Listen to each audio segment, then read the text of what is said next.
Lagi. Oke. Sebelumnya konfirmasi dulu. Ini untuk farmakoterapi 3 angkatan 21. Benar ya?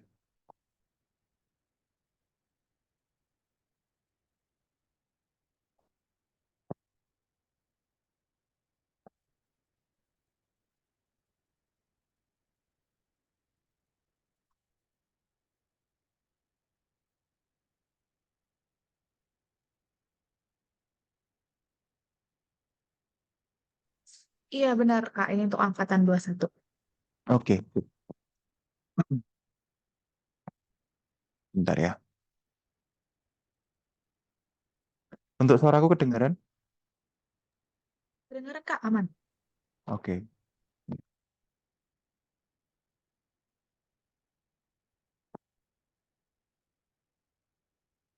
Oke, teman-teman semua. Selamat pagi. Kita berjumpa kembali di tutorial bersama saya.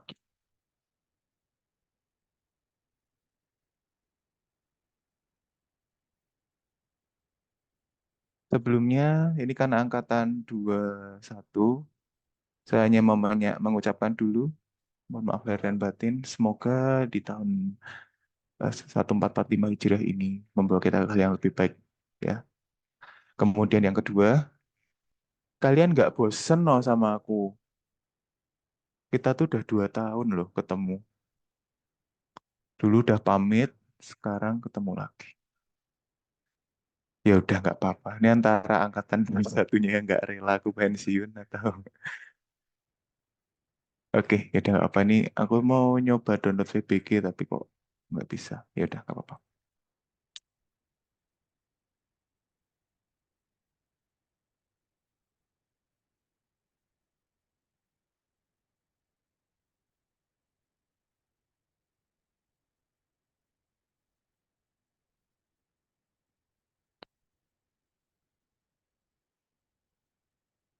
Oke, aku mulai ya.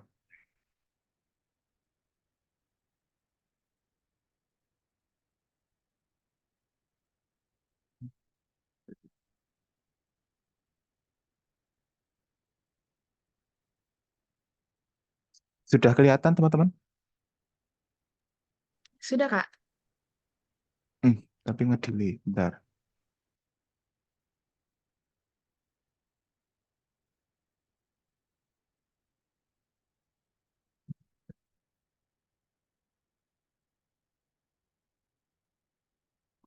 Oke, udah kelihatan. Nah, ini udah ya. Ini aja langsung. Oke, teman-teman semua, kali ini kita akan bahas mengenai penyakit ginjal dan imunologi ya. Gitu. Nah, jadi untuk materi kita hari ini ada keseimbangan elektrolit yang akan aku bahas ini agak banyak ya. Jadi perlu teman-teman nanti silahkan menyimak saja dengan baik. Untuk di materi pertama ini nanti aku akan menggunakan tab. Jadi tidak ada PPT, nanti teman-teman lihat ore-oreanku aja. Yang pertama, yang kedua untuk penyakit ginjal akut, terus kemudian ada manajemen komplikasi gagal ginjal sama sistem apa SLE ya. Oke. Nanti ini PPT-nya nggak terlalu banyak, nggak sampai 30 slide. Tenang aja. Biasanya kita sampai molor, saya doakan tidak molor. Oke, yang pertama kita akan ke materi elektrolit dan asam basa dulu.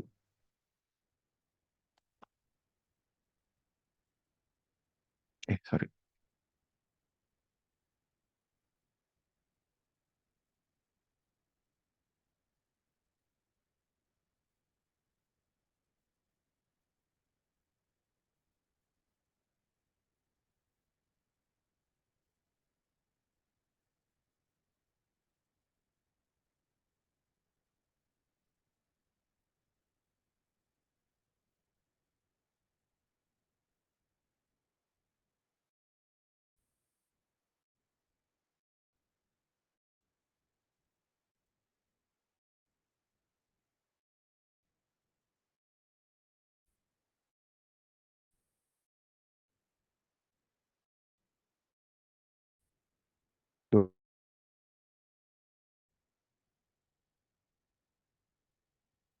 Ya, oke, aku akan mulai sekarang dulu.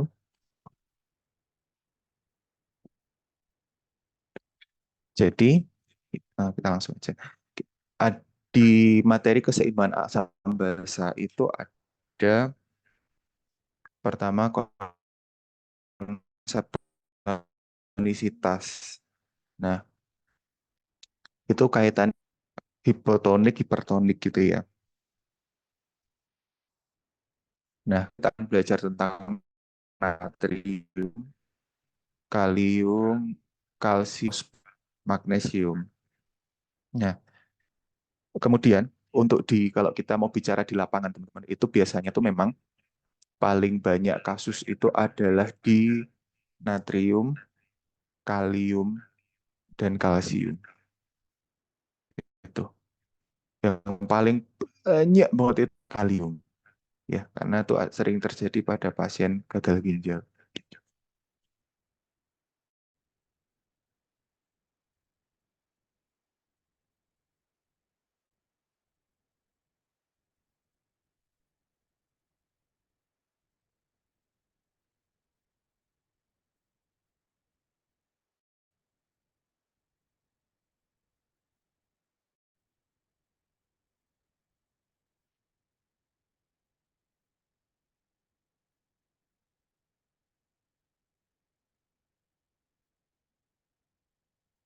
Jadi di sini aku mau menyampaikan dulu yang penting-penting aja.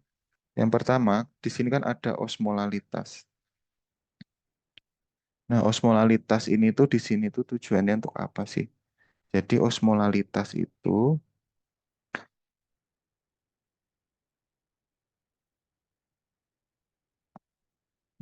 dia kadarnya, kadar dijaga oleh vasopresin atau yang kita kenal dengan ADH atau rasa haus.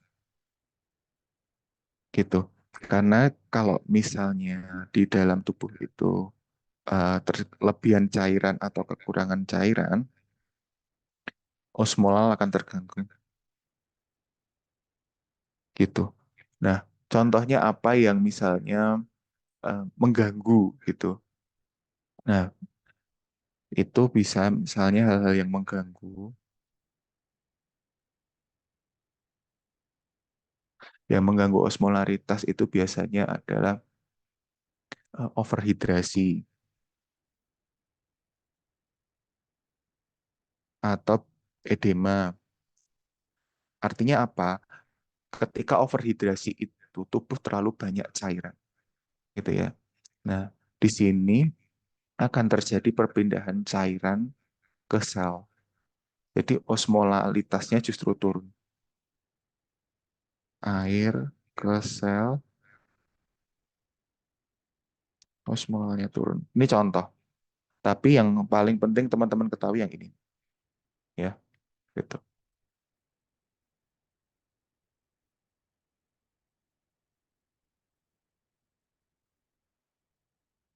Oke, berikutnya cukup itu aja. Nanti akan nyambung ke tonisitas.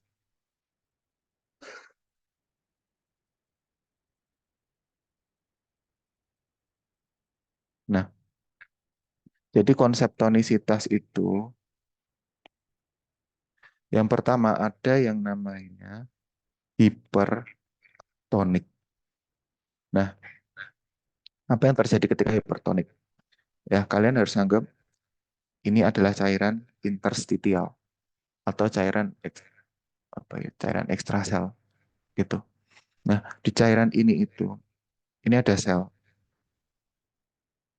ya, kurang besar, ada sel.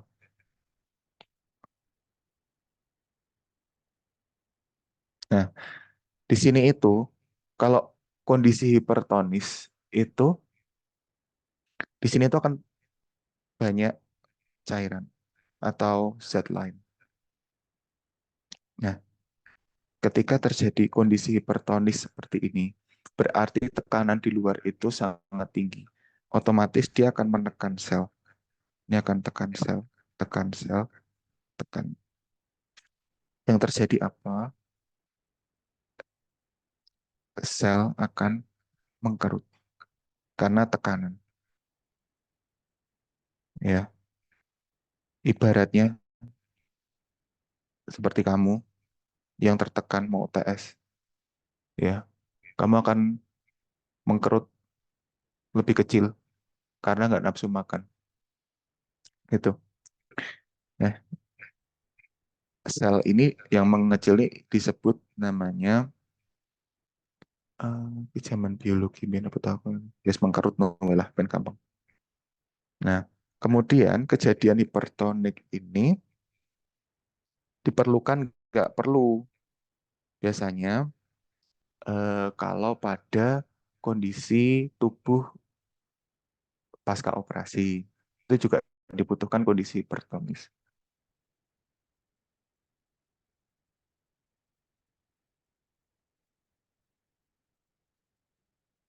Contoh larutannya apa hipertonis? Itu ada NaCl 3%. Itu. Kemudian lanjut, itu adalah hipertonik. Sekarang hipotonik. Nah, kalau di konsep hipotonik, itu konsentrasi sel itu justru ini lebih dikit, yang di dalam lebih banyak. Gitu. Nah, sehingga kalau misalnya kejadian seperti ini, maka dari sel dia akan keluar untuk menyeimbangkan dirinya dengan yang ada di luar. Makanya kalau teman-teman misalnya naik pesawat atau naik ke gunung, telinganya tuh terasa kayak kayak ganjel gitu ya. Itu apa? Karena di udara itu tekanannya lebih tinggi. Sorry, lebih rendah. Nah, jadi makanya telinga kita tuh merespon dengan membuat rasanya tuh kok kayak eh, penuh gitu loh. Nah, dia akan keluar seperti ini. Atau misalnya teman-teman pernah naik pesawat, kemudian minum aqua gelas, dicoblos, jus, gitu, nanti dia akan muncrat kan, gitu.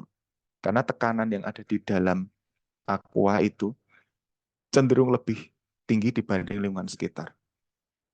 Ya, dia akan keluar. Nah, ketika terjadi seperti ini, yang terjadi adalah sel itu akan menjadi hemolisis. Ya, ini selnya akan, ini reaksi ini namanya, kok hemolisis toh? Bukan, bukan. Dia akan selnya akan membengkak. Nah, kalau membengkaknya keterusan, maka dia nanti selnya akan pecah atau yang bisa kita kenal dengan hemolisis. Nah, kondisi hemolisis itu justru lebih berbahaya dibanding kondisi hipertonik. Karena kalau kondisi hipertonik kan selnya mengkerut. Nah, itu nanti dia bisa balik. Tetapi kalau hipotonis, dia udah mengembang, pecah, ya sudah, nggak akan bisa kembali. Maka nanti kalau kejadian seperti itu nanti akan ada kejadian seperti misalnya hemolisis tadi, atau karena selnya hancur.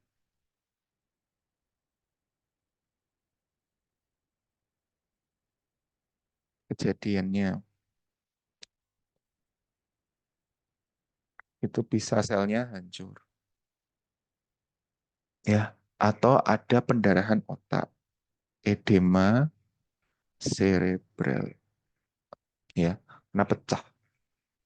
Gitu. Terakhir kalau isotonik, nggak usah tak bahas ya.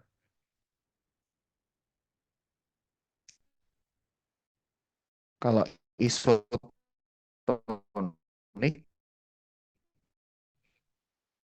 itu dia artinya tidak ada, maksudnya tidak ada kejadian yang aneh-aneh gitu. Nah, contoh cairannya ya, ini cuman untuk biar teman-teman tahu aja ya. Jadi ada cairan hipertonik itu contohnya NaCl yang 3%. Kalau hipotonik itu dia contohnya adalah cairan untuk hipotonik itu dia ada cairan banyak, ada yang NaCl 0,45, kemudian ada dextrose, kemudian ada D5,5 W, ini juga ada. Terus apa lagi banyak. Tapi biasanya tuh yang ada dextrose-nya ini. Sama konsentrasinya ini rendah. Kemudian kalau isotonik, itu kita ada ringer laktat, ada ringer asetat, terus ada biasa NaCl 0,9. Ya, jadi ada kegunaan khususnya. Kalau ringer laktat ini biasanya untuk pasien diare, diare akut yang sudah sampai dehidrasi, atau bisa juga pada luka bakar. Ya, jadi kalau misalnya besok di soal DB itu juga. Jadi kalau misalnya wah ada pasien itu kena DB, ya, cara infusnya apa? Ya udah ringer laktat gitu. Ringer asetat tuh mirip-mirip ya sebenarnya sama laktat, tergantung apa namanya, kok aku lupa ya dulu tuh. Ya, tapi nggak banyak yang menggunakan ringer asetat. Biasanya ya kalau eh, pasca operasi itu dipakai. Kalau NaCl sih bebas ya. Biasanya kalau memang kekurangan cairan aja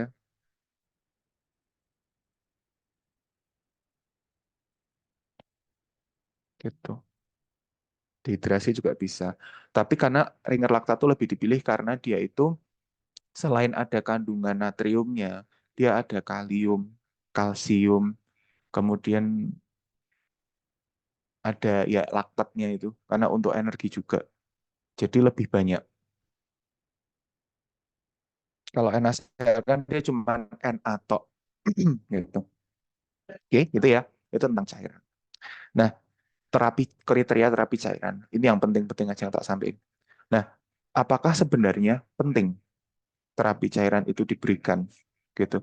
Ataukah setiap pasien ini kena DB langsung cairan? Enggak juga. Tergantung kondisi. Kondisinya apa? Misalnya ketika pasiennya itu mengalami takikardi, itu juga boleh kita berikan. Terus ada penurunan tensi, terus output urin menurun, ya. Kemudian ada pusing, turgor kulit dia menurun, mukosa kering. Nah, maknanya apa teman-teman? Takikardi itu berarti menandakan tubuh itu kurang cairan. Sehingga aliran, kandungan.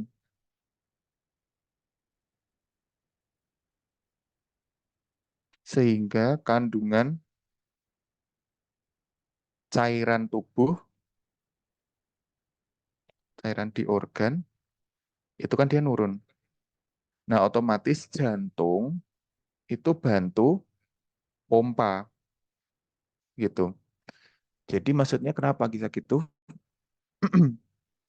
Jadi ketika cairan darah jantung itu akan memompa dengan kuat sehingga cairan tubuh itu bisa sampai ke seluruh organ.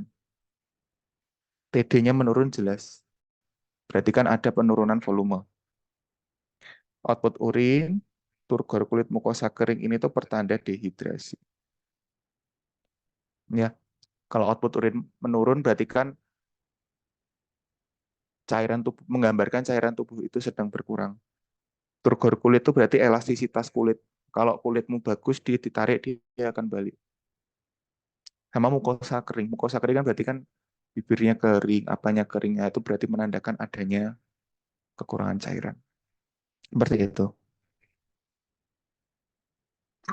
Oke, sampai sini konsep tonisitas ada yang mau ditanyakan nggak? Sebelum aku ke natrium.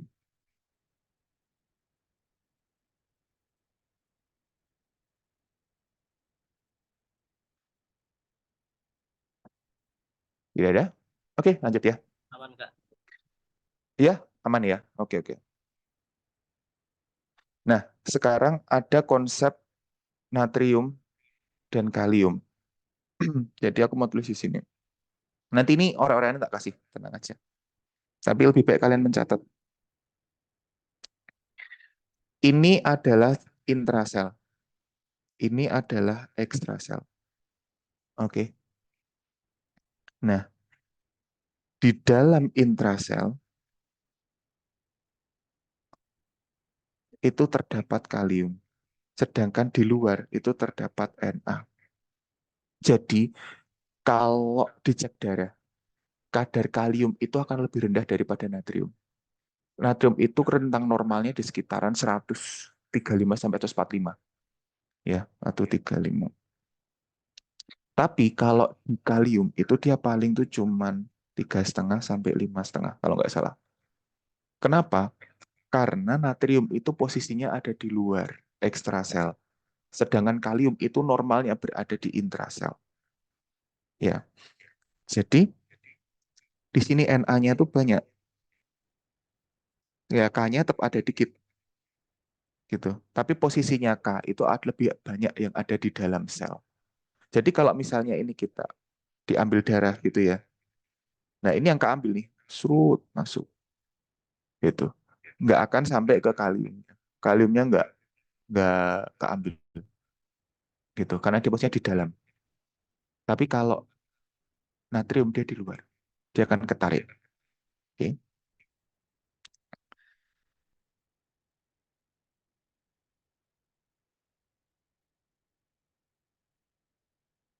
Nah, sekarang ada posisi yang namanya hipernatremia. Artinya di posisi sini natriumnya melebihi batas, ya. Gitu. Nah, penyebabnya apa? Di situ bisa jadi karena adanya luka bakar, ya. Kemudian bisa juga karena adanya eh, hal lain, gitu ya. Tapi paling umum itu.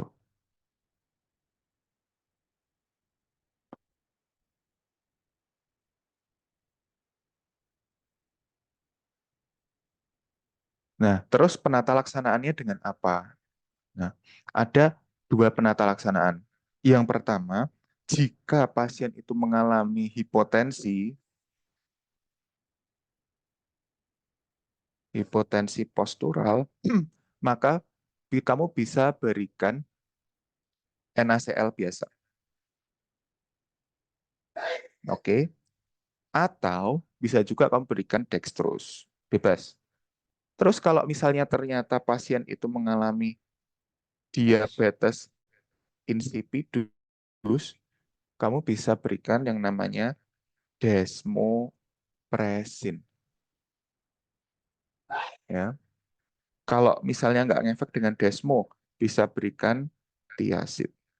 Dah, ini aja.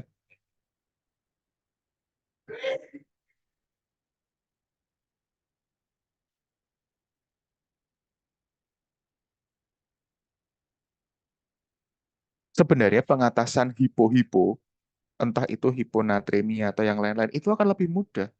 Karena kalau hipo, konsepnya berarti kan tinggal ditambahin aja selesai. Iya kan?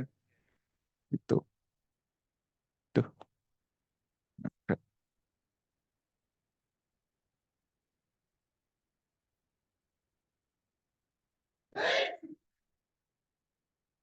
Maaf ya, ada iklan.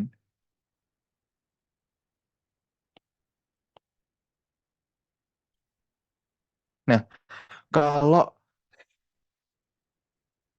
penyebab dari hiponatremia itu lebih banyak. Jadi misalnya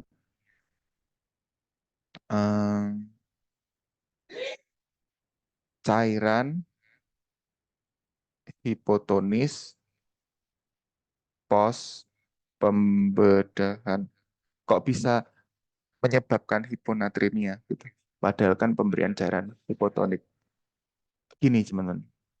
Jadi ketika yang digambar awal tadi ini, nah itu kadar natriumnya itu terkesan lebih rendah.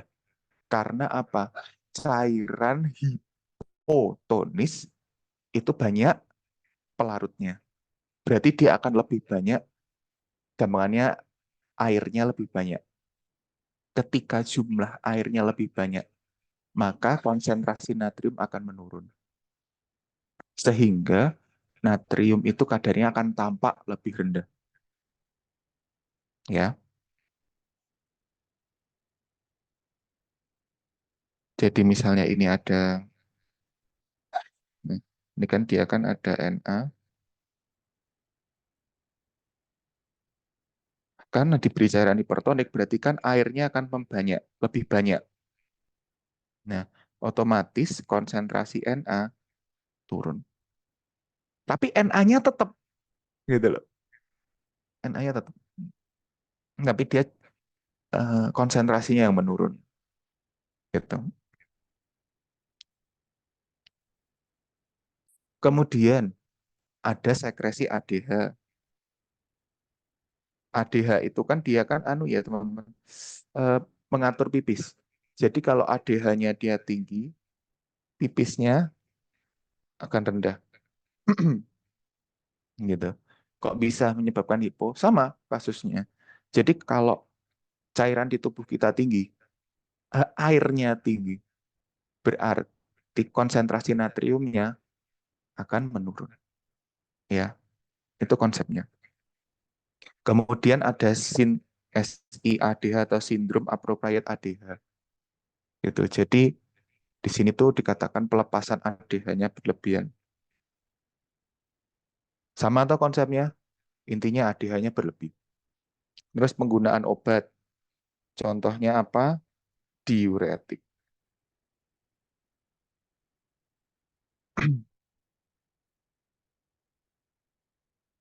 Karena diuretik tuh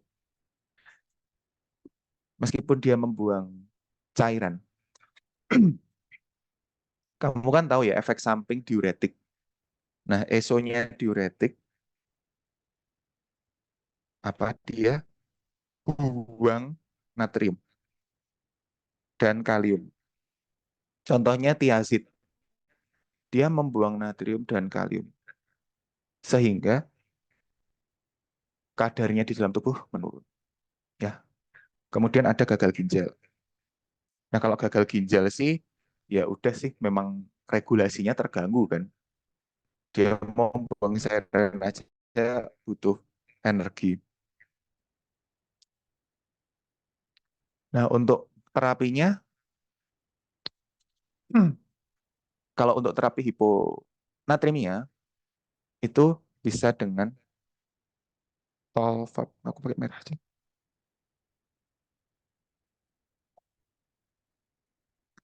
Bisa kamu dengan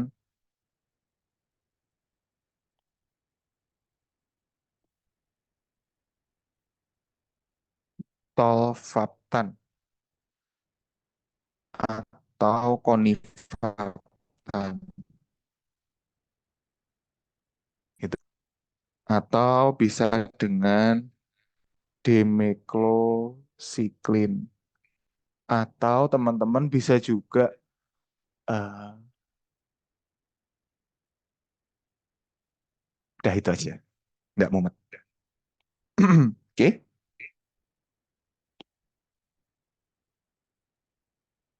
Nah, dua ini aja. Ini natrium, cuman ini aja. Oke. Enak gini ya.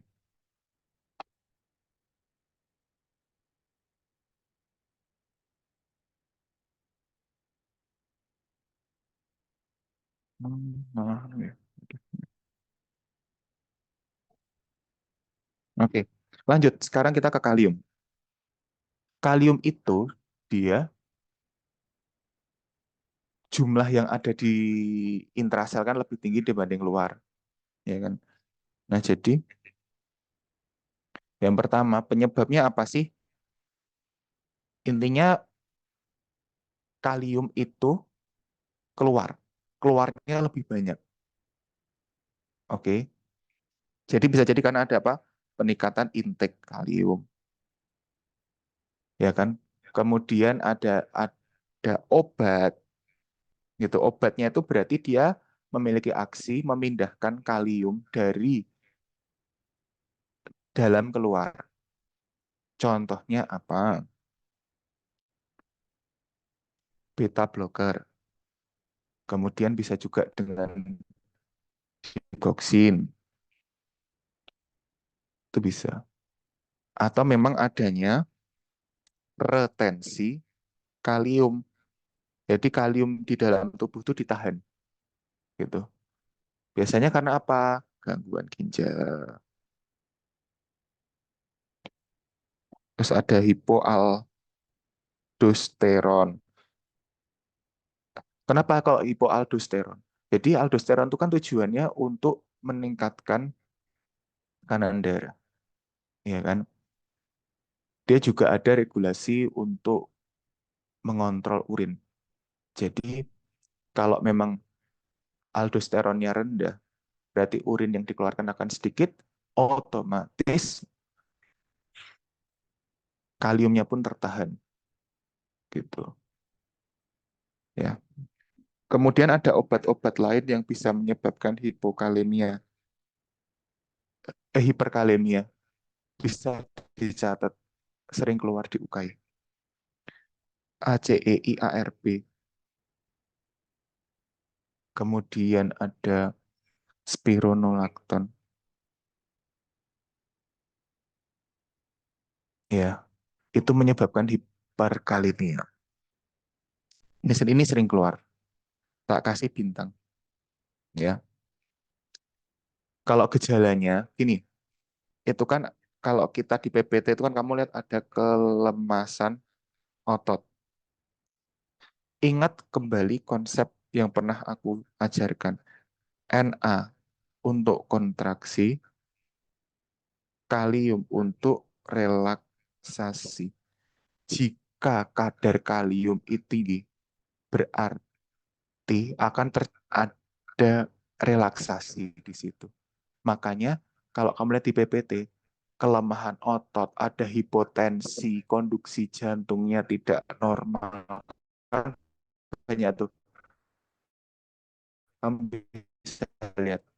Ya, kalau kadar kaliumnya tinggi, akan terjadi relaksasi.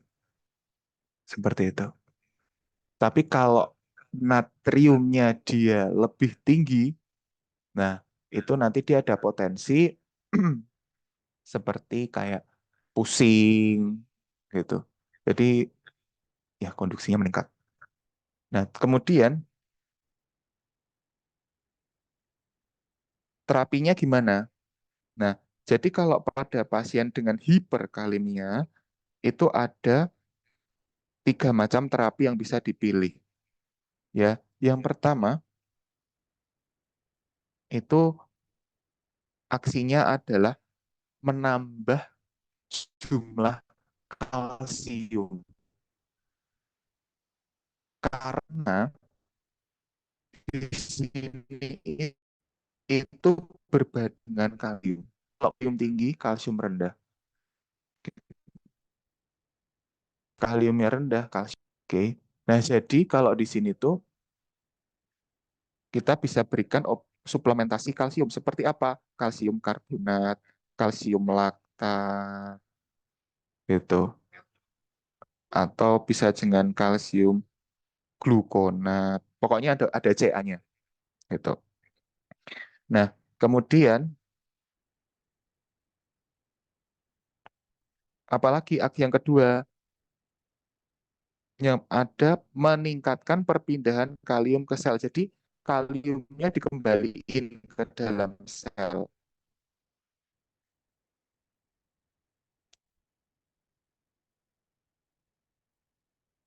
dikembalikan ke intrasel.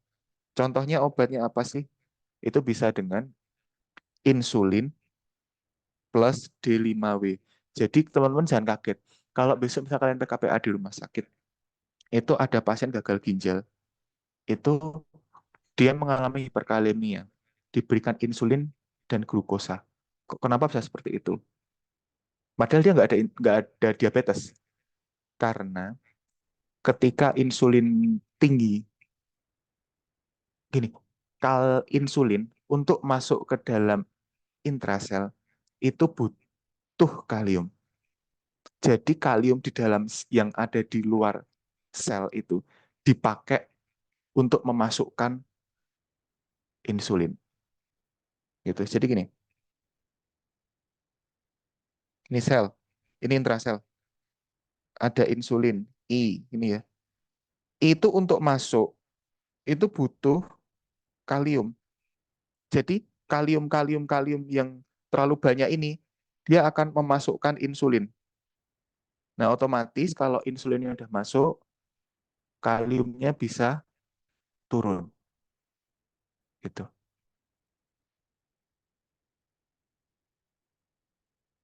Kemudian yang berikutnya itu ada natrium bikarbonat. Biasanya ini untuk pasien asidosis. Jadi kalau asidosis plus hiperkalemia. Kemudian ada, aku nulis aja SABA.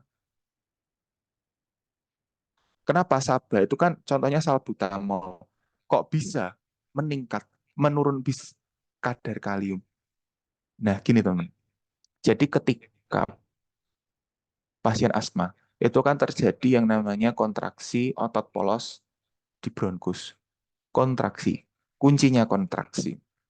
Ketika terjadi kontraksi, berarti dia butuh kalium untuk merelaksasi.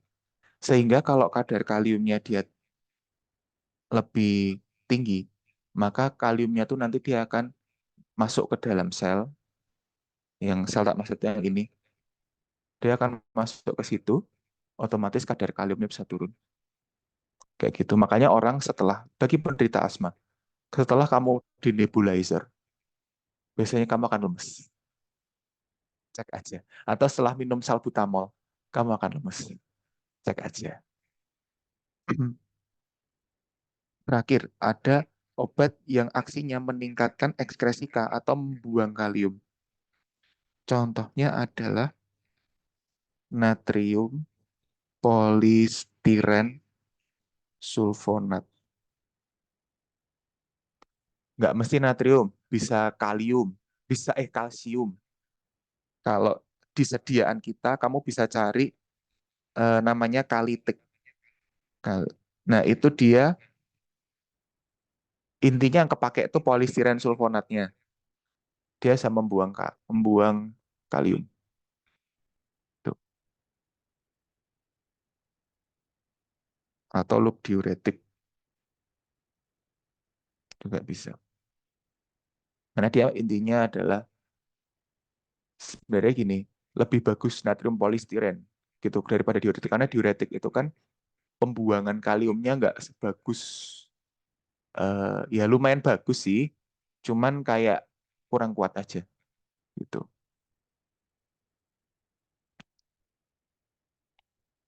Sekarang kita ke hipokalemia.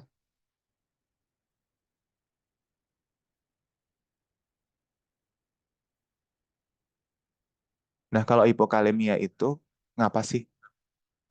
Sebenarnya kebalikannya aja dari hiperkalemia. Jadi obat-obat yang mengatasi hiperkalemia bisa menyebabkan hipokalemia. Tinggal dibalik aja, ya enggak? Obat-obat yang barusan tak jelaskan tadi, itu kan dia tujuannya membuang K. Kalau misalnya dipakein terus, K-nya kan kebuang. Jadinya apa? Hipokalemia. selesai. Ya, itu kok. Nah, sekarang teorinya apa? Jadi, adanya perpindahan kalium ke sel intrasel. Penyebabnya apa? Sorry. Ah, penyebabnya apa? Ya tadi dengan obat-obatan tadi. Ya, bisa dengan pH atau obat. Nah, kemudian ada loss kalium. Kemudian ada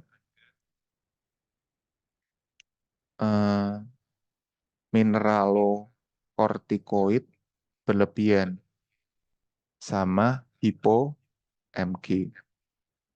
Terapinya gimana? Alah, tambah KCl. Selesai. Sesuaikan dosisnya. Udah, gitu.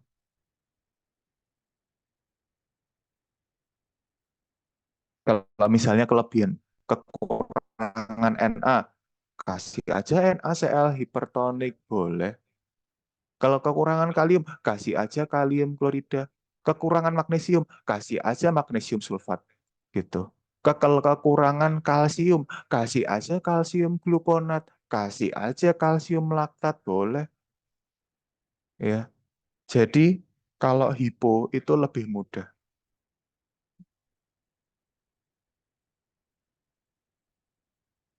Oke, sebelum aku lanjut ke kalsium, fosfat, nggak banyak lagi. Ada yang mau ditanyakan nggak?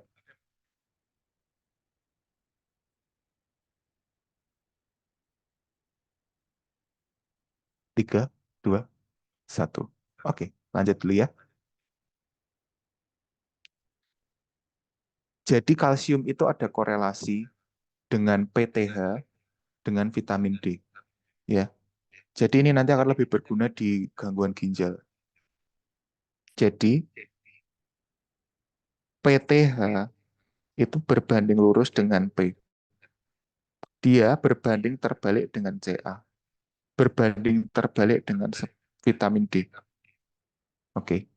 Jadi kalau fosfat tinggi, kalsiumnya rendah. Kayak gitu.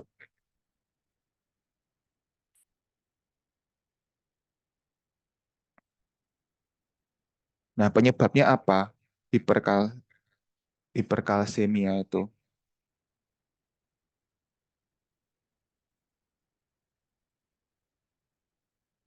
Biasanya itu karena obat.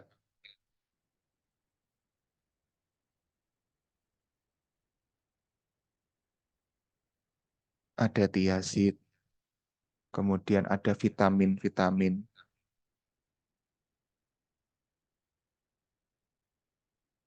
gitu. Jadi teman-teman, Ca untuk bisa terserap dengan baik, dia butuh vitamin D. Tapi kalau vitamin D-mu kebanyakan, Ca-nya juga masuknya banyak. Gitu ya. Karena ingat ini, kesetimbangan yang ini loh. Itu ya. Kemudian ada yang lain lagi. Itu obatnya bisa kamu cek lah. Bisa ada diuretik juga. Gitu.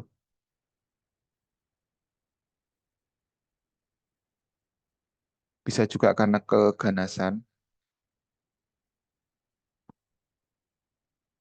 Gitu ya. Kemudian terapinya. Itu ada yang life threatening atau yang memang kadarnya tinggi aja. Tapi prinsipnya sama. Ya, yang membedakan itu cuman kalau kalsiumnya tinggi, itu biasanya dengan IV bisphosphonat. Gitu. Ini yang khas. Kalau yang biasa aja, itu bisa dengan diuretik, kalsitonin, kemudian ada steroid, sama injeksi fosfat. Terus Yang Ca lebih dari dulunya sama. Yang kas cuman ini aja. Gitu. Kenapa perlu diinjeksi fosfat? Kita lihat lagi yang di atas. Ca berbanding terbalik dengan fosfat. Ketika Ca-nya tinggi, berarti kalau kita tambah fosfat, Ca-nya akan turun, fosfatnya naik. Nah, sehingga bisa menormalkan kadar Ca.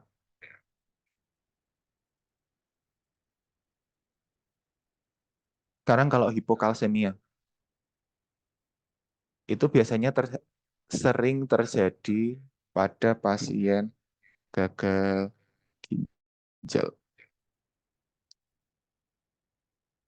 Karena gagal ginjal itu dia bisa hiperfosfat, kemudian penurunan vitamin D, itu atau kurang vitamin D bisa jadi. Ya, terapinya apa? Sudah saya bilang ya, bisa dengan Ca. Ca-nya apa? Mau glukonat boleh, mau CaCl2 boleh, mau kalsium apalagi itu, kalsium laktat juga boleh. Yang penting Ca. Sampai sini ada yang mau ditanyain. Karena setelah magnesium, fosfat, asam basa, aku akan terus biar cepat waktunya tinggal 1 jam.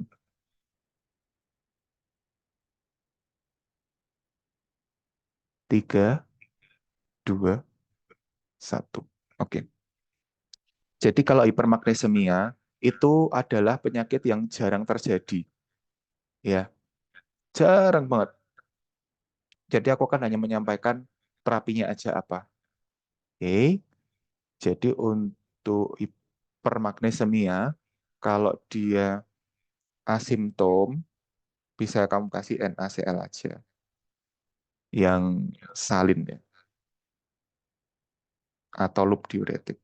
Tapi kalau ada simptomatik, bisa dengan Ca. Gitu.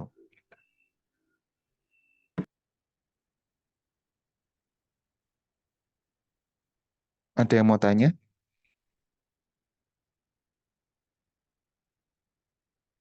Enggak ya? Oke. Terus kemudian kalau dia hipomagnesemia, itu terapinya dengan MgSO4 atau magnesium sulfat. Cukup. Nah, penyebabnya apa? Ya, bisa dengan ada gangguan absorpsi usus. Itu ya. Terjadi bersama dengan hipokalemia dan hipokalsemia. Bareng mereka. Cukup itu. Bisa juga dengan antasida, karena antasida mengandung Mg. Oke. Kalau fosfat,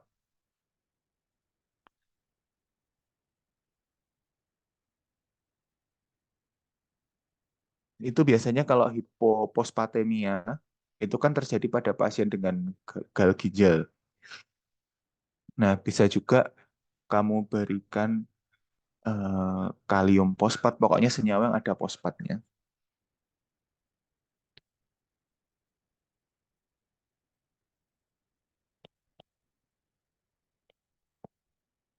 Terapinya dengan fosfat bisa dengan kalium fosfat atau yang lainnya bisa dipilih, atau natrium fosfat itu. Nah, sekarang kita ke asam basa. Konsep umum yang perlu kamu pegang adalah asam basa ini bisa terjadi pada metabolik atau respiratorik. Jadi H2CO3 asam karbonat itu dia akan bisa berkesetimbangan membentuk 2H plus H plus dan HCO3. Dia juga bisa berkesinambungan membentuk H2 plus CO2. H2O. Nah, jadi kalau ini terjadinya tuh di metabolik, kalau ini di respiratory. Ya, jadi ini yang pakai ion bikarbonat dan ini. Jadi kalau misalnya terjadi asidosis metabolik, berarti HCO3-nya turun. Oke. Kalau terjadi alkalosis metabolik, berarti kelebihan HCO3. Asidosis respiratorik itu artinya kelebihan CO2. Karena CO2 ini sifatnya asam, sedangkan HCO3 sifatnya basa. Ya, jadi kamu bisa bayangin ya, kalau misal asidosis respiratorik, berarti CO2-nya tinggi. Alkalosis, CO2-nya rendah. Asidosis metabolik, HCO3-nya rendah. Alkalosis metabolik, HCO3-nya berlebihan. Gitu ya. Di sini tuh ada anion gap. Anion gap itu artinya ada gini. Kalau kita gambar. Ini tuh adalah untuk kation, ini tuh anion. Nah, di anion itu dia tuh punya space kosong. Namanya ini anion gap. Kayak gitu. Jadi K itu bisa apa? Bisa diisi dengan Ca, K, Na. Nah, kalau yang main itu bisa dengan Cl main, HCO3 main, itu ya. Dan ion-ion lainnya. Nah, anion gap itu tuh berarti ada selisih antara kation sama anion. Itu namanya anion gap gitu. Nah, selebihnya bisa kalian lihat di PPT. Tapi intinya anion gap itu seperti itu.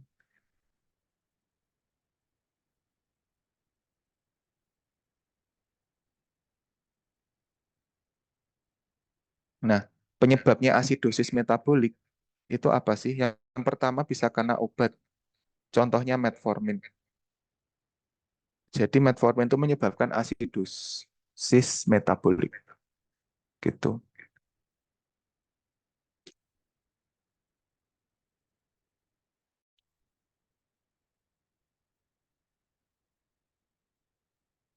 Kemudian bisa karena diare, karena dehidrasi gitu. Kemudian ada asam endogen meningkat. Contohnya bisa dengan fosfat, sulfat, urat, dan bisa menaik. Ya, gitu. Kemudian kalau obat itu bisa juga nanti ada etilen glikol, metanol, etanol. Jadi bagi teman-teman yang suka mabuk, minum Amer atau Jack Daniels dan sekeluarganya itu ya jangan banyak-banyak lah. Kasihan ginjalnya. Nanti kalau kamu masih dosis metabolik kan repot. Ginjalmu itu bernilai, teman-teman. Jadi quotes kita hari ini, ginjalmu bernilai. Jadi jangan sia-siakan tubuhmu. Masih banyak orang di luar sana yang mengincar ginjalmu. Nah, kemudian terapinya dengan apa? Cukup dengan natrium bikarbonat. Cukup dengan itu. Ya, kalau teman-temannya bisa dengan trometamin. Ini kalau di PPT ya, ada trometamin, kemudian ada dikloroaseton. Tapi udah biasanya kita di rumah sakit makainya ini. Natrium bikarbonat. Cukup. Karena ada infusnya. Gitu. Kemudian kalau alkalosis metabolik ini jujur lebih jarang terjadi. Ya, lebih seringnya asidosis. Nah, penyebabnya apa sih? Kamu bisa cek aja. Biasanya karena diuretik. Kemudian terjadi penurunan jumlah asam di tubuh gitu. Atau sindrom Cushing. Sindrom Cushing itu adalah kondisi di mana tubuh itu terlalu banyak kortikosteroid. Itu. Tata laksananya dengan apa? Yang pertama itu kita bisa suportif ya, terapi suportif itu dengan memberikan KCl. Bisa juga kita meningkatkan pH, sorry, turunkan. Turunkan pH dengan apa? Dengan amonium klorida encer. Itu atau dengan HCl encer. Jadi kalau misalnya kamu pas praktikum, nggak sengaja terminum HCl, nggak apa-apa sih kalau jumlahnya dikit ya. Tapi kalau kamu nggak sengaja minum HCl pekat gitu ya, ya siap-siap aja gitu. Elektrolit selesai. Ada yang mau ditanyakan?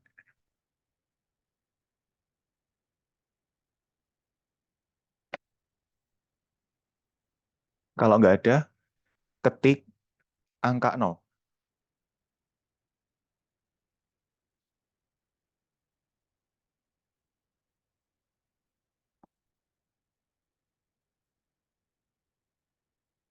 Oke, thank you guys.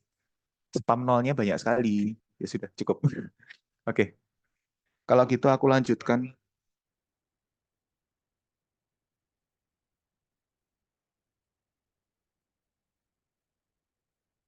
dengan PPT biasa.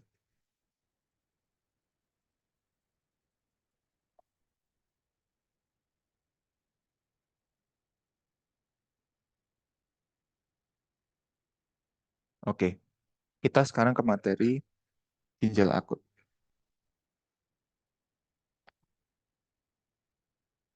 Oh, ini. Oke, ada pertanyaan sebentar ya. Kak, kalau hipovolemic natrium atau hipovolemic elektrolit lainnya itu maksudnya gimana? Oke, atau hiper. Jadi gini teman-teman, kalau hipervolemic hipervolemic itu artinya adalah natrium itu misalnya hipernatremi atau hiponatremia hipervolumik. Artinya adalah natriumnya itu turun, cairannya itu tinggi. Jadi volumetrik itu kaitannya dengan cairannya, air lah gitu. Jadi misalnya hip, is hipervolemic tapi natriumnya normal. Berarti natrium itu normal sebenarnya. Tetapi cairannya terlalu banyak, airnya terlalu banyak gitu. Ya. Kemudian ada misalnya hiponatremia, hipovolemik. Artinya adalah natriummu itu sudah berkurang, airnya juga berkurang, gitu. Ya, jadi itu cuma permainan gitu aja. Nah, tapi kalau misalnya nih, lah Kak, kalau natriumnya berkurang, kalium apa airnya berkurang, berarti kan nggak kelihatan dong, gitu. Nah, itu tetap bisa terdeteksi.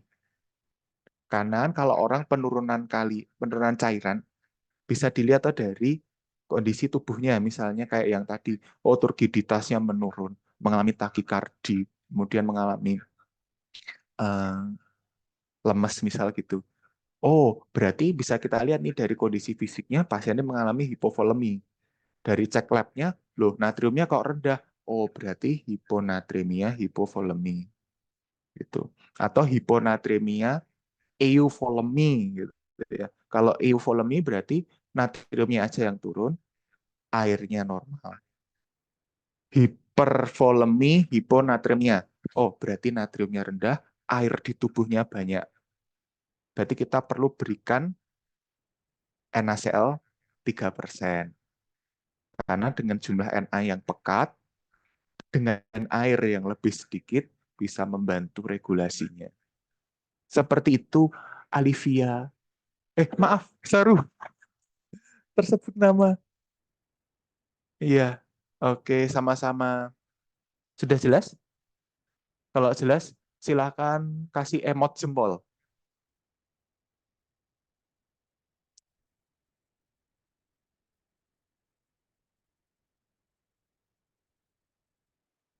Kayaknya nyari emot jempol susah. Ketik satu.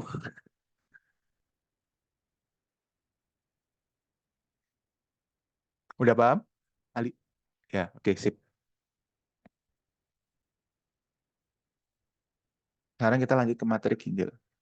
Ingat, aku selalu mengatakan, kamu itu berharga, ginjalmu diincar oleh orang-orang. Jadi kamu itu berharga. Oke, kita sebelum masuk ginjal, kita harus tahu dulu fungsinya. Jadi fungsi ginjal itu terbagi menjadi dua yang khas. Yang pertama, itu adalah fungsinya ginjal untuk ekspresi atau pembuangan. Intinya adalah kaitan dengan air. Ya, jadi osmolalitas, elektrolit plasma, pembuangan produk air, NPH, itu kan semua berhubungan dengan air. Jadi apapun hubungannya dengan air itu dia ekskresi. Tapi kalau yang non ekskresi, nah dia lebih ke hormon-hormon. Misalnya dia mengaktifasi vitamin D, menghasilkan enzim renin, degradasi insulin, terus ada prostaglandin, menghasilkan eritropoietin.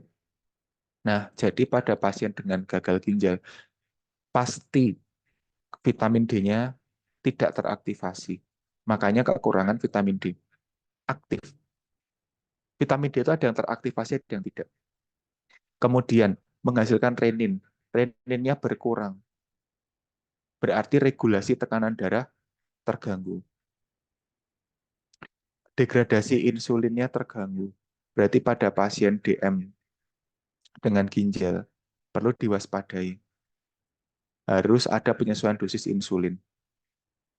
Loh Kak, misalnya ada pasien gagal ginjal kayak tadi, mengalami hiperkalemia, kan dikasih insulin sama dextrose Kak. Terus gimana tuh nanti nasibnya? Nggak masalah, itu nggak apa-apa. Karena insulin yang diberikan tuh hanya satu kali. Langsung nanti turun, set, gitu. Jadi nggak masalah, jumlahnya sedikit. Kemudian ada EPO. EPO itu adalah semacam sel, apa itu kalau di bio BSM itu? Sel totipotensi multipoten atau apa ya? Lupa. Itu dia akan berdiferensiasi membentuk eritrosit. Jadi kalau misalnya eritropoietinnya rendah, maka tidak akan terbentuk sel darah. Makanya orang penyakit ginjal itu anemia dan prostaglandin. Kasatablase. Nah, jadi teman-teman, untuk parameter fungsi ginjal, kita harus mengetahui ada yang namanya kreatinin. Kreatinin itu tuh menggambarkan banyaknya limbah darah. Sama ini fungsinya untuk pendosisan obat. Gitu.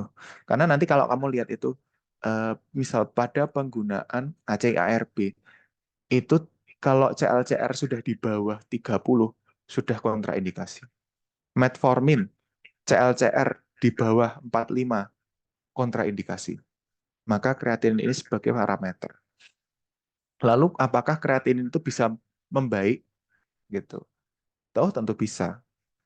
Biasanya setelah pasien itu dihemodialisis, kreatininnya pasti membaik gitu. Kemudian ada EGFR. Jadi itu laju filtrasi ginjal. Nah, itu untuk menentukan staging, stagingnya keparahan. Dia udah sampai ke ini berapa nih maksudnya kayak grade berapa gitu kan ada 1, 2, 2A, 2B, 3A, 3 3A, B, C, 4, 5. Kalau 5 itu kan udah end stage atau gagal ginjal terminal. Sama BUN itu tuh limbah darah dan urgensi untuk HD. Misalnya BUN-nya udah sangat tinggi, berarti itu limbah nitrogen itu sudah parah. Berarti harus segera dihemodialisis. Gitu. Ini ada kalau tinggi jelek, tinggi bagus, tinggi jelek. Gitu. Karena misalnya ada ini seorang pasien itu ya, pernah tak pantau. Beliau itu mengalami gagal ginjal, tetapi ketika tidak di HD, pasiennya ngelemes, mukanya pucet gitu, nggak bisa sesek gitu. Karena apa? Dia sesek karena cairan di ginjal itu tidak bisa terbuang, harus di HD gitu loh. Nah, jadi makanya dia sesek, cairan itu bisa masuk ke paru. Makanya pasien penyakit ginjal itu kalau sesek bukan berarti oh kasih salbutamol, enggak. Itu bisa jadi cairannya menumpuk di paru. Makanya perlu di HD gitu ya. Hati-hati. Kemudian ada apalagi tadi? Dia misalnya ngerasa lemes. Ya karena itu eritropoietinnya rendah, sedangkan hemoglobin itu pasti akan terdegradasi setiap 120 hari sekali. Anemia gitu. Itu ya. Kemudian lokasi gangguan ginjal. Kalau di PPT itu kan ada prerenal, intrarenal, postrenal. Jadi kalau prerenal itu tuh ada aliran darah dari luar masuk ginjal itu terganggu. Gitu ya. Jadi bisa karena gangguannya on obat, bisa karena misalnya kayak NSAID, ACRP, itu bisa mengganggu aliran darah masuk ke ginjal. Jadi hubungannya dengan sirkulasi, oke, atau volume. Kalau di intrarenal, berarti itu kerusakan anatomi ginjal. Misalnya glomerulusnya rusak, tubulusnya rusak, atau bahkan pembuluh darah yang ada di ginjal rusak. Bukan pembuluh darah ini ya, tapi di pembuluh darah di dalam ginjal ini. Gitu. Kemudian postrenal, berarti setelah ginjal. Jadi setelah ginjal misalnya apa? Oh ada batu ginjal nyumpet nih di sini. Nah, ya udah, berarti kan urinnya akan numpuk di sini. Nah, itu bisa menyebabkan kerusakan pada ginjal. Atau BPH. Jadi BPH-nya itu volume prostatnya meningkat sehingga tersumbat. Urinnya numpuk meracuni ginjal. Gitu ya. Ini adalah poin pentingnya. Jadi kalau prerenal itu kaitannya dengan sirkulasi atau volume darah. Intrarenal, kerusakan anatomi ginjal. Postrenal, apapun yang menyumbat pengeluaran urin. Itu kuncinya. Berarti kan ada GGA fungsional intrinsik. Itu apa sih bedanya? Kalau fungsional itu tuh tidak ada kerusakan ginjal sebelumnya dan karena disebabkan obat. Jadi dia bisa balik. Tapi kalau kerusakannya intrinsik berarti sudah ada penyakit ginjal. Sebelumnya sudah ada penyakit ginjal. Sehingga kalau udah seperti itu baliknya butuh waktu. Karena kan semula orang itu kan mesti mengalami yang namanya penyakit ginjal akut dulu. Setelah mengalami penyakit ginjal akut, dia akan menjadi kalau berprogres selama kurang lebih 90 hari, dia akan lanjut ke penyakit ginjal kronis. Kalau udah kronis ya sudah. Itu akan turunnya bisa cepat gitu. Tapi misalnya kalau penggunaan NSAID jangka panjang, ya kalau dihentikan dia masih bisa kembali. Nah, aku mau bilang ke drug induced renal disease. Jadi obat-obat kita itu ada yang bisa merusak ginjal. Itu dari mana? Misalnya gini, teman-teman. Aduh, maaf. Sebentar. Jadi aliran darah, ini kan misalnya aliran darah apapun, itu kan dia akan masuk ke glomerulus. Kemudian dia akan balik. Nah, jadi GFR itu tadi, jadi yang dari glomerulus dibuang. Gitu. Yang dibuang. Nah, dia akan masuk ke tubulus. Itu dia GFR, teman-teman. Ya, sedangkan yang balik ke pembuluh darah itu ya udah dianggap sebagai yang balik. Jadi ada arteriola afferent, berarti yang masuk ginjal, efren keluar ginjal, ya gitu. Nah, obat-obat kita itu mengganggu regulasi ini. Jadi NSAID itu dia akan menyempitkan aferen sehingga yang masuk ke glomerulus dia akan berkurang. Nah, kemudian GFR-nya turun gitu. Atau ACI-ARB. ACI-ARB dia akan melebarkan efren gitu. Dia akan melebarkan efren sehingga cairan yang masuk karena ininya lebar, dia akan banyak balik gitu. Sehingga dia akan nurun ininya. GFR-nya menurun. Ya. Itu sistem permainannya. Gitu. Misalnya kayak obat-obat apa itu? Cisplatin apa aku lupa. Aminoglikosida kalau nggak salah. Kalau aminoglikosida itu dia menyempitkan. Jadi dia sempitin semua. Jadi kalau aminoglikosida sempitin semua ya udah, kalau sempitin semua ya berarti glomerulusnya auto, GFR-nya auto mengecil gitu ya. Ini konsep yang dipegang. Nah, jadi ada drug induced renal disease, udah tak ringkesin, enak banget ya ini ya. Aminoglikosida dia akan merusak tubulus proksimal.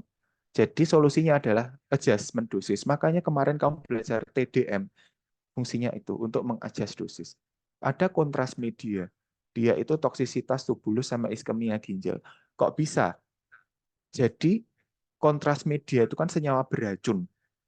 Makanya dia toksik terhadap tubulus. Nah, solusinya diberikan asetilsistein, asam askorbat, atau teofilin.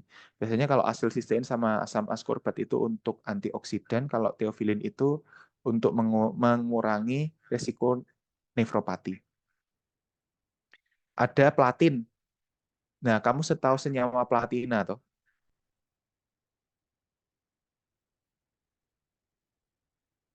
Nah, jadi senyawa platina itu tuh kan dia kan mempunyai banyak tangan. Nah, kalau ketika dia punya banyak tangan, tangannya ini bisa mengikat sel-sel yang ada di dalam tubuh. Sehingga dia membentuk namanya kompleks. Nah, solusinya apa? Diberikan obat namanya amifostin. Ada amfoterisin B. Amfoterisin B itu dia toksisitas tubulus. Jadi solusinya guna liposomal. ACARB, dia itu vasodilatasi efren. Jadi yang di luar itu kan digedein toh. Jadi aliran yang atau lebih banyak balik ke dalam tubuh sehingga GFR-nya turun. Ada NSAID, dia itu vasodilatasi arteriola efren gitu. Sorry. Oh sorry, menyempitkan, vasoconstrict. Aku tak ganti dulu.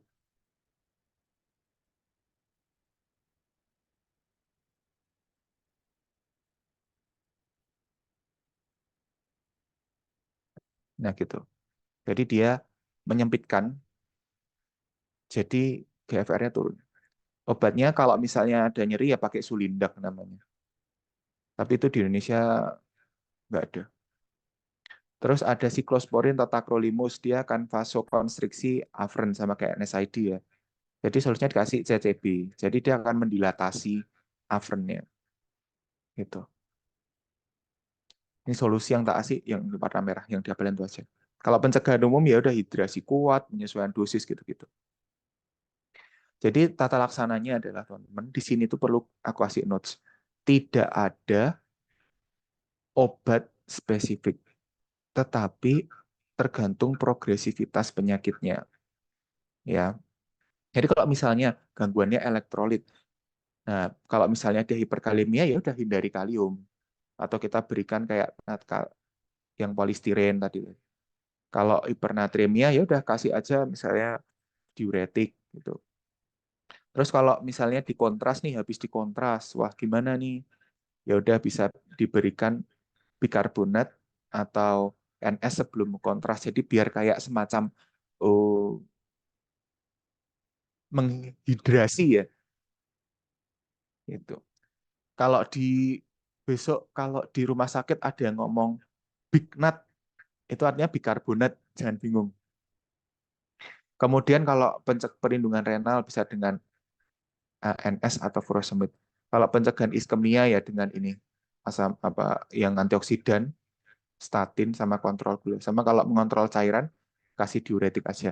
Kalau misalnya pada pasien ginjal bengkak, biasanya pasti dapat furosemid.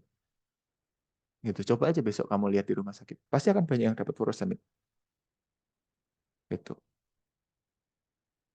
Nah, untuk RRT itu bahasa kerennya adalah renal replacement therapy. Bahasa Jawa nih cuci darah. Bahasa ilmiahnya hemodialisis. Jadi ini adalah kriteria orang yang mendapatkan HD. Misalnya asal asam basanya udah nggak normal, udah asidosis metabolik, diberikan natrium bikarbonat udah nggak bisa, electrolyte imbalance.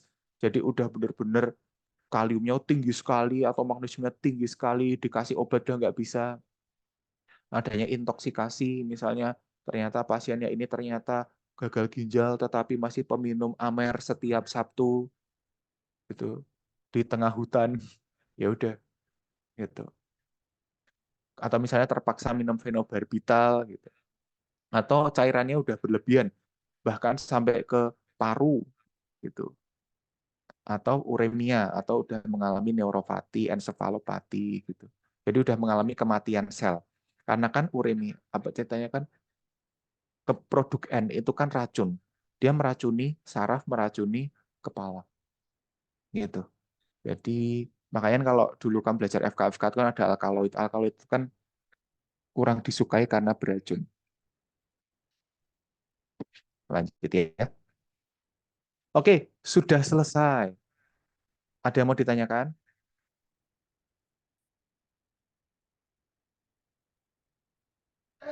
Tidak ada ya. Nah, kalau tidak ada, kita ke materi berikutnya, ke komplikasi gagal ginjal.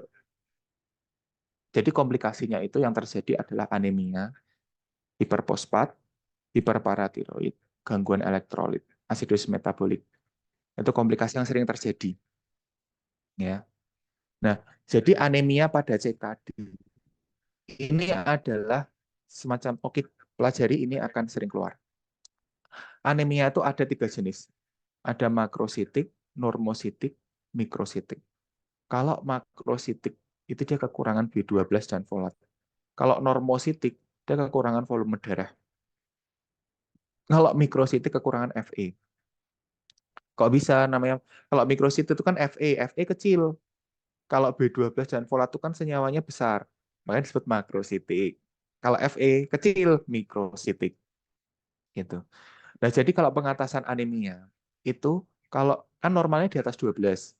Kalau 11 sampai 12 cukup dengan suplementasi Fe. Kalau kurang dari 10 udah di EPO. Kurang dari 7 mau nggak mau transfusi. Tapi pada pasien dengan gagal ginjal itu memang sudah alangkah baiknya menghindari transfusi. Karena itu akan berbahaya terhadap ya, takutnya ada reaksi penolakan seperti itu. Nah, kemudian prinsipnya adalah gini. Kalau pemberian EPO itu gini, eritropoietin itu dia tersusun atas sel itu sendiri. HEM yang terdiri dari Fe dan semacam peptida, ada globin, ada B12, ada folat. Jadi kalau kamu misalnya pakai sel eritropoietin, harus dipenuhi bahan bakunya. Gitu. Jadi harus Fe-nya tercukupi. Karena kalau Fe-mu nggak cukup, oke eritropoietinnya ada, tapi Fe-nya nggak ada. Lah hem gimana mau terbentuk? Kan gitu. Jadi makanya sebelum diberikan eritropoietin, wajib dicek dulu Fe-nya normal atau tidak. Kalau tidak, perbaiki dulu Fe-nya. Gitu. Ya. Kemudian kalau HB-nya udah oke, langsung EPO-nya di stop. Karena EPO itu kan semacam ini ya, sel dia bisa berkembang. Jadi takutnya kalau keseringan di EPO, resistensi atau malah malignansi. Bahaya tuh. Itu. Ini sediaannya bisa kalian baca. Gitu. Gangguan mineral CKD. Jadi intinya sama ya. PTH berbanding lurus dengan P, berbanding terbalik dengan CA, berbanding terbalik dengan vitamin D. Jadi kalau orang pasien CKD, itu PTH-nya kan naik, P-nya naik, CA turun. Nah, ketika CA di darah turun, maka tubuh itu otomatis menarik CA yang ada di tulang, sehingga akan mengalami pengeroposan atau osteodistrofi. Nah, gitu. Jadi solusinya apa kalau ada kayak gini? Maka PMU ini harus ditekan, jumlah CA-nya dinaikkan, vitamin D-nya dinaikkan, ya toh? Kayak gitu. P-nya naik, ya udah berarti CA-nya harus dinaikkan biar P-nya turun. Gitu. Vitamin D-nya juga harus ditingkatkan. Gitu ya. Nah, terus misalnya tuh ini kok kebalik slide-ku. Sebentar. Nah, jadi kalau gangguan mineral tuh obatnya apa? Kita pertama bisa berikan yang namanya phosphate binding agent. Nah, itu dengan apa? Dengan kalsium karbonat atau kalsium asetat. Kalsium lah. Karena kalsium itu bisa mengikat fosfat. Nah, karena dia juga ada reaksi berbanding terbalik tadi ya. Kemudian ada sevelamer. Sevelamer itu diberikan apabila pasien itu sudah tidak berespon dengan kalsium, satu. Atau yang kedua, dia itu sudah mengalami peningkatan CA. Bahkan CA-nya berlebihan. Gitu. Nah, kalau CA-nya berlebihan, maka kita berikan sevelamer. Karena sevelamer itu dia fokus ke P, tidak mempengaruhi CA. Jadi dia bisa menormal P, tapi CA-nya bisa terbantu akan turun sendiri nanti.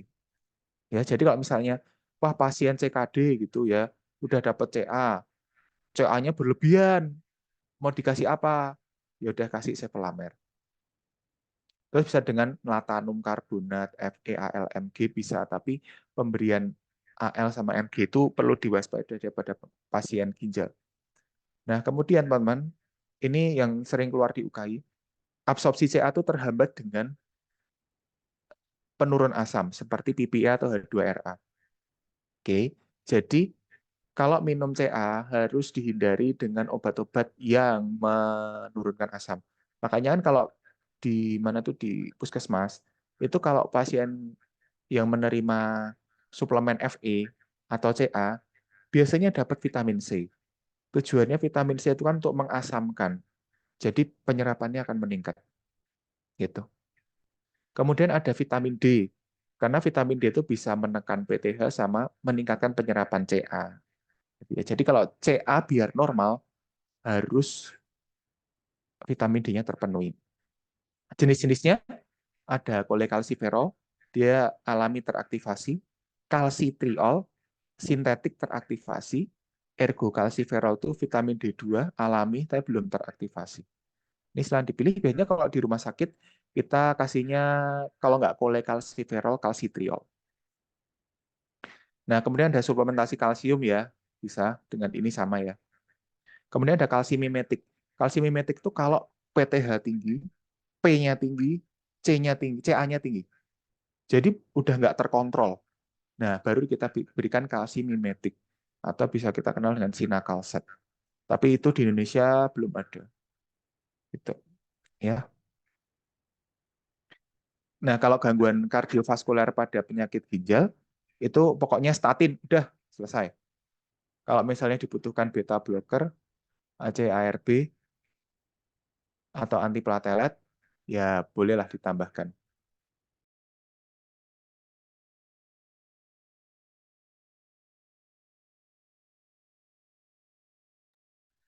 Nah, itu kalau lini statin nggak bisa, kasih esetinib. Kalau HD, diberikan esetinib. Karena kalau pasien HD itu kan udah nggak boleh diberikan statin. Nah, kemudian kita ke SLE ya, materi terakhir. Nah, di SLE itu gini, prinsipnya adalah SLE itu tuh kayak RA. Dia autoimun. Jadi tubuh itu memproduksi yang namanya autoantibody. Gitu. Jadi antibody ini tuh merusak organ-organ lain yang ada di tubuh. Penyebabnya utamanya karena genetik.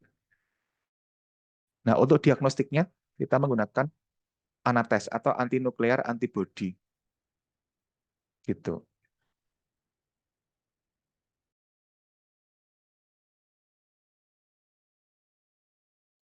Nah, gitu ya. Nah, kemudian komplikasinya SL itu apa? Photosensitivity. Berarti makanya kan orang SL itu kan membentuk kupu-kupu. Jadi membentuk di wajahnya kupu-kupu gini. Gitu ya. Atau eritematosa. Jadi tubuhnya merah-merah. Karena dia tidak tahan sama sinar matahari. Makanya orang SL itu diedukasikan untuk menggunakan yang namanya tabir surya. Terus ada lupus nefritis. Jadi autoantibody tadi itu merusak ginjal. Jadi namanya lupus nefritis. Bisa juga antibodi tadi itu merusak paru. Nah, nanti timbullah namanya efusi pleura. Terus ada Raynaud phenomenon. Nah, itu berarti dia mempengaruhi pembuluh darah. Yang diapalin yang kotak-kotak merah aja. Gitu. Nah, patofisiologinya itu singkatnya yang ini. Jadi pertama ada potensi etiologis, entah itu gen, virus, hormon, topet. Nah, sel imun kita itu ceritanya itu kan ada reaksi yang namanya toleran. Jadi kalau misalnya sel kita apoptosis, itu ya udah nggak apa-apa, bukan dianggap sebagai antigen. Tapi sama tubuh itu tuh salah menerjemahkan kalau ini tuh sebagai antigen, dianggap ini berbahaya. Maka kalau setiap ada yang berbahaya, tubuh kan menghasilkan CD4. Nah, CD4 nanti menghasilkan, nanti sel CD4 ini akan menginduksi pembentukan sel B membentukan plasma, nah terproduksi antibodi kan. Nah, ini yang terjadi. Ketika tubuh itu salah menerjemahkan antigen, dia akan membentuk CD4 autoreaktif. Artinya CD4 yang justru menyerang tubuh. Nah, CD4 ini akan memicu pengeluaran antibodi poliklonal dari sel B. Nah, sel B mengeluarkan plasma. Nah, yang bentuknya Y itu, nah itu dia akan memproduksi autoantibodi. Nah, yang Y itu tadi merusak ginjal, merusak pembuluh darah, merusak yang lain-lain. Nah, itu namanya kita sebut sebagai autoantibodi. Tata laksananya, prinsip utamanya adalah imunosupresan. Wajib. Ya. Biasanya kita berikannya sitostatik. Misalnya micofenolat, methotrexat, azathioprin. Terus di pemberian kortikosteroid. Ya. Karena kortikosteroid itu untuk menekan peradangan, sekaligus dia bisa menekan imun. Bisa dengan NSAID kalau nyeri. Nggak membaik, agen biologis. Selesai. Gitu ya. Antiinflamasinya itu ada NSAID atau kortikosteroid. Bisa dipilih sediaannya. Imunosupresan, kalau sitostatik, methotrexat, azathioprin, mecofenolat. Kalau kalsinurin ada siklosporin tacrolimus. Kalau anti malaria bisa dengan hidroksikloroquine. Kalau agen biologis bisa dengan rituximab atau belimumab. Pilihannya itu. Kak, kalau imunosupresan dikombinasi bisa nggak? Bisa. Biasanya kalau sudah resisten itu atau misalnya sulit untuk dinormalkan, kombinasi. Nah, ini untuk algoritmanya. Jadi kalau di soal-soal itu kadang keluarnya ini yang lupus nefritis ini. Ada induksi terapi sama maintenance terapi. Nah, kalau induksi terapi itu kan diberikannya glukokortikoid sama mycophenolate atau siklofosfamid ya. Jadi yang penting dia dapat steroid sama sitostatiknya apa. Sama pembelian anti malaria dulu. Anti malaria nggak bisa, terus diberikan steroid plus sitostatik. Maintenance terapinya cukup dengan sitostatik aja, dengan AZA atau mycophenolate. Gitu ya. Terus kalau nggak ngefek ya udah baru kita berikan biologik. Gitu. Yang lupus nefritis yang dipelajarin ya sering keluar. Nah, untuk drug induced lupus disease itu ada 4 macam aja. Ini yang diapalin. Ada prokenamid, hidralazin, quinidin, sama TNF alpha blocker. Contohnya itu ada etanercept, infliximab, adalimumab. Itu. Belimumab yang kalau untuk mengatasi ya, ini ada limumab. Jangan dibalik. Biasanya hidralazin yang keluar. Nah, untuk pemantauan efek samping, biasanya kalau NSAID itu kan menyebabkan gangguan gastro ya, gitu, sama gangguan ginjal. Kalau steroid biasanya hiperglikemi atau BB-nya naik. Kalau imunosupresan ya tentu aja ada mielosupresi, hepatotoksik, gagal ginjal. Kalau anti malaria itu kerusakan retina atau dia tuh bisa gangguan penglihatan. Itu karena kan hidroksikloroquine itu kan efek samping. Ini keluar ya di UKAI. Hidroksikloroquine itu efek sampingnya adalah gangguan penglihatan atau QT prolonging atau gangguan jantung. Non farmakologinya ya udahlah olahraga, menggunakan pakaian tertutup, sama stop merokok. Gitu, teman-teman. Oke, ternyata sudah selesai. Ada yang mau ditanyakan sebelum kita masuk ke games? Ada yang mau ditanyakan dulu?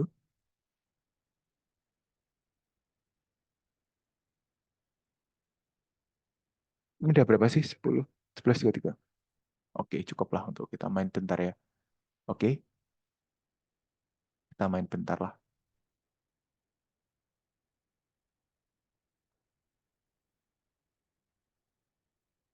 Oh,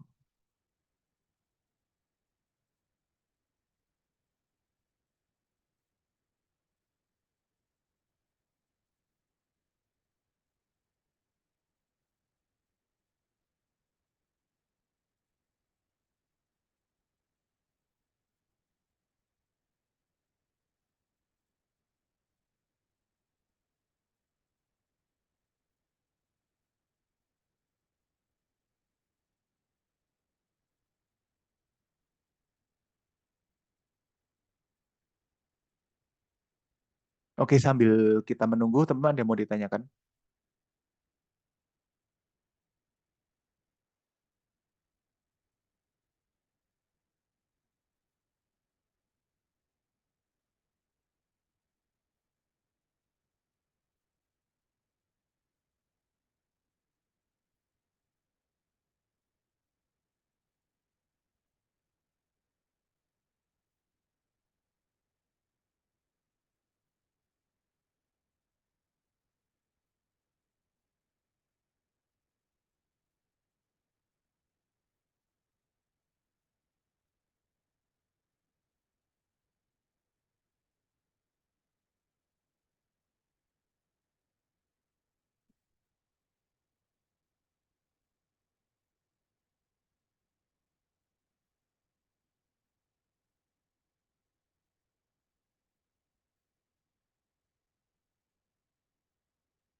Oke, sebentar.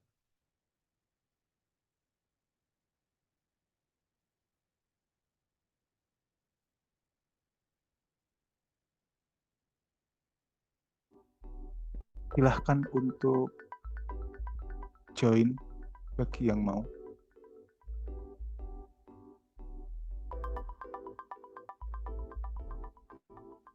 Kita selama 15 menit aja, nggak usah kelamaan.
Oke, kalau ini udah 23 pemain ya, kita mainkan saja. Ya, ada hadiah buat teman-teman yang bergabung.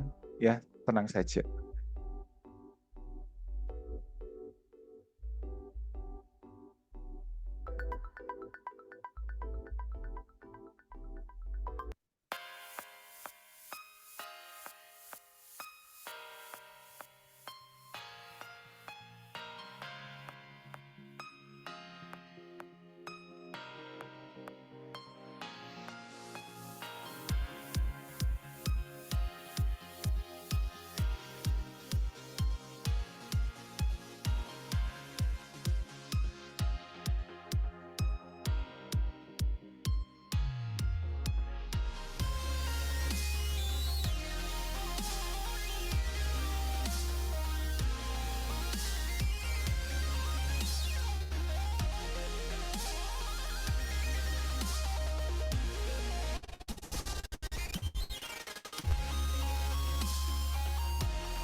Yuk, mantap. Sudah ada tiga orang yang selesai ya. Oke, kalau udah selesai nanti udah ada lima lah ya. Nanti bisa kita hentikan.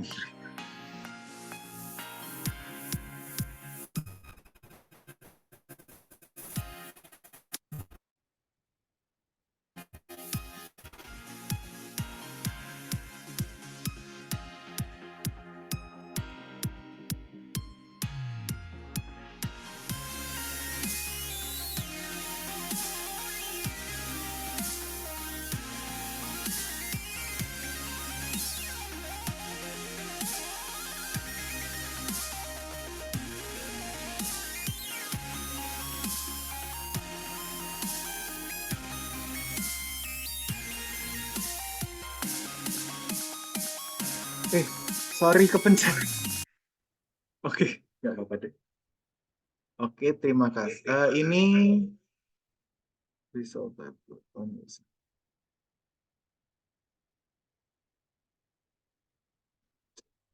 oh, masih bisa dilanjutin. Sorry.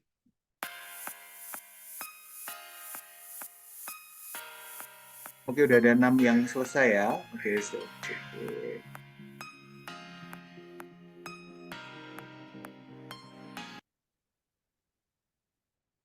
Oke. Loh, kok udah?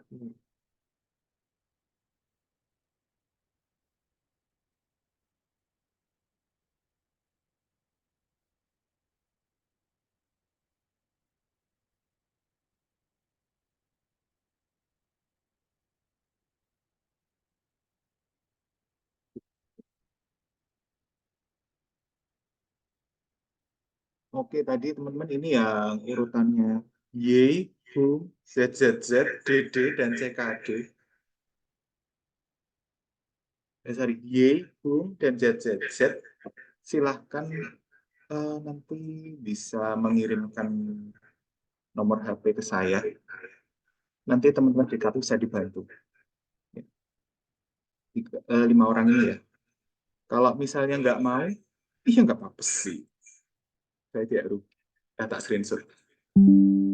Oke, mungkin itu aja teman-teman yang bisa diberikan. Semoga ilmunya bisa bermanfaat. Mohon maaf kalau bulat, bundar, gitu ya. Semoga kita bisa dipertemukan di lain kesempatan. Gitu untuk waktu dan tempat kembalikan pada momen DKP.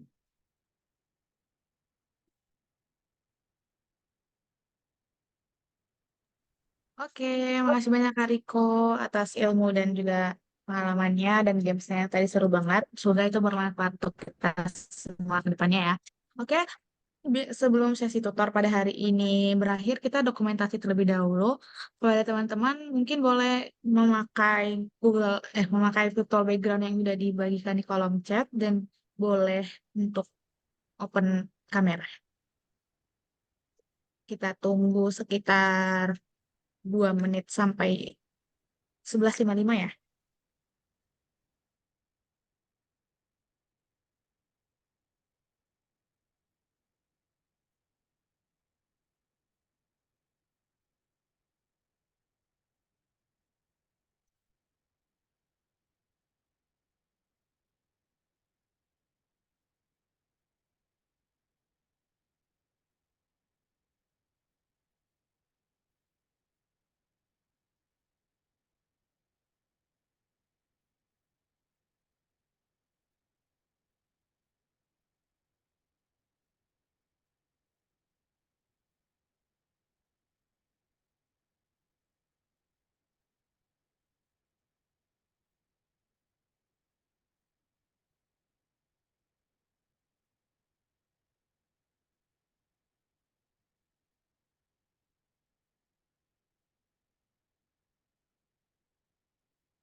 Untuk Kak Riko bisa on cam nggak ya, Kak?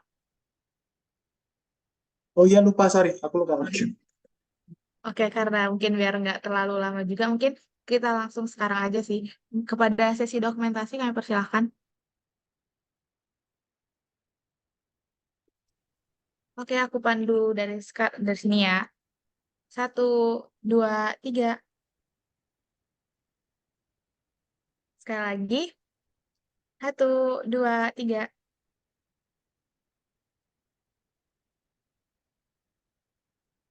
Oke, sekali lagi ya. Yang terakhir. Satu, dua, tiga. Oke. Oke, karena sesi materi udah selesai, kita juga udah dokumentasi. Karena tadi kita buka dengan doa untuk mengakhiri tutor UTS kali ini juga. Mari kita tutup dengan doa. Berdoa dipersilakan.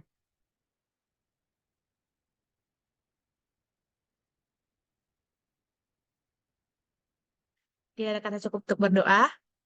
Aku selaku pembawa acara serta mewakili teman-teman dari DKP memohon maaf apabila masih terdapat kekurangan dalam acara tutor UTS pada hari ini. Dan juga kita mau berterima kasih kepada Kak Riko atas ketersediaannya untuk berbagi ilmu dan juga terima kasih kepada teman-teman yang telah berpartisipasi pada acara tutorial kuliah hari ini. Mungkin untuk sebagai terakhir, teman-teman jangan lupa untuk mengisi link evaluasi yang udah dibagikan di kolom chat. Begitu. Aku selalu membawa acara pada hari ini, pamit undur diri, dan bagi teman-teman juga jangan lupa untuk evaluasi. Terima kasih. Wassalamualaikum warahmatullahi wabarakatuh. Oke, Waalaikumsalam. Terima kasih teman-teman semua. Pujilah ya. Terima kasih, Kak. Dadah. Dah.